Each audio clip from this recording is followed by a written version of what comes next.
Semua wanita yang sudah memasuki masa pubertas pasti akan mengalami yang namanya keputihan, teman-teman.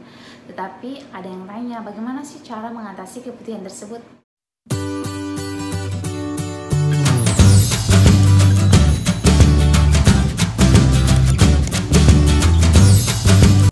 Halo semuanya, welcome back to my YouTube channel. Oke teman semua, sekarang saya akan memberikan penjelasan tentang bagaimana cara mengatasi keputihan dengan cepat dan tanpa efek samping.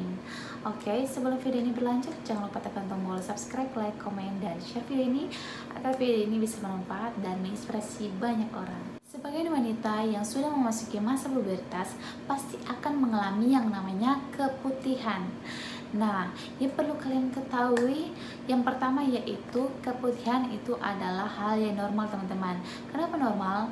Karena di dalam organ intim kita itu terdapat kelenjar. Nah, kelenjar tersebut dia bertugas untuk memproduksi cairan putih atau yang namanya keputihan. Dan keputihan itu dia menjaga organ intim kita, teman-teman. Banyak wanita di dunia ini masih bingung bagaimana cara mengatasi keputihan, teman-teman.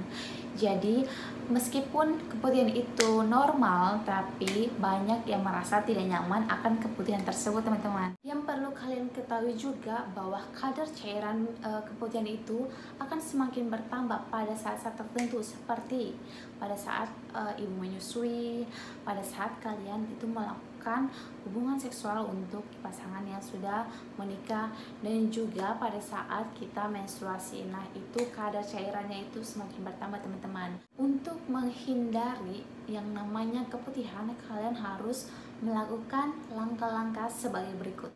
Langkah yang pertama yaitu ketika kalian sudah selesai buang air kecil, kalian harus mencebok area vagina kalian menggunakan air hangat, teman-teman. Dan yang paling penting, ketika kalian cebok itu harus dari depan ke belakang, jadi bukan dari belakang ke depan, teman-teman. Langkah yang kedua, beberapa wanita biasa menggunakan sabun saat mencebok atau mereka mandi.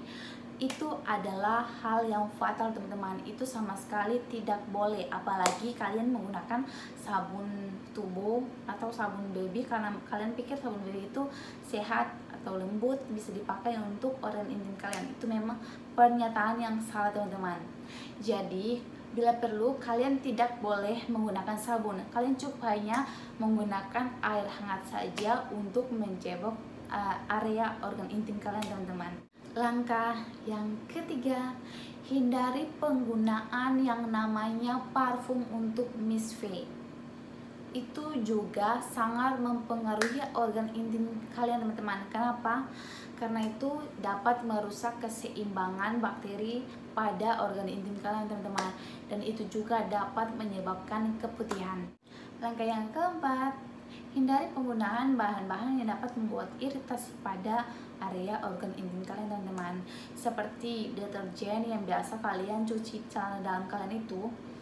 Biasa kan kebanyakan wanita suka pilih deterjen itu yang wangi, yang beraroma kuat. Ternyata itu salah, teman-teman. Itu dapat membuat iritasi pada area organ intim kalian, teman-teman. Yang berikut yaitu seperti pembalut juga. Kalian biasa memilih pembalut yang wangi, beraroma kuat. Itu juga sama sekali tidak boleh untuk organ intim kita, teman-teman. Jadi jangan anggap sepelekan bahwa yang bagus itu yang memang sehat untuk organ intim kita, teman-teman. Yang berikut yaitu jangan kalian menggunakan tisu toilet yang beraroma kuat juga, teman-teman, karena itu juga dapat membuat iritasi pada organ intim kalian. Langkah yang kelima, kalian harus mengkonsumsi makanan yang bergizi dan nutrisi yang sehat. Yang berikut langkah yang keenam yaitu kalian harus juga mengkonsumsi yogurt, teman-teman. Itu juga dapat membantu untuk mengatasi keputihan kalian. Terus langkah yang ketujuh yaitu hindari berendam lama di dalam air panas. Itu juga dapat mempengaruhi keputihan kalian, teman-teman. Jadi ingat, jangan terlalu berendam di air panas. Langkah yang kedelapan yaitu cuci celana dalam kalian menggunakan air hangat. teman-teman. Ingat, air hangat, jangan air dingin teman-teman. Jadi kalian harus mencuci celana dalam kalian itu terpisah dengan air hangat. Langkah yang ke-9 atau langkah yang terakhir, kalian harus mengganti pembalut kalian itu secara teratur teman-teman. Jadi minimal lah 6 jam sekali kalian harus mengganti pembalut kalian. Oke teman-teman semua, itu adalah cara mengatasi keputihan dengan cepat dan tanpa efek samping. Dan video kita sampai di sini dulu ya teman-teman. Kalau misalnya ada pertanyaan yang masih kalian mau tanya, kalian tinggal komen aja di kolom komentar. Nanti saya akan jawab. Sekian dan sampai jumpa.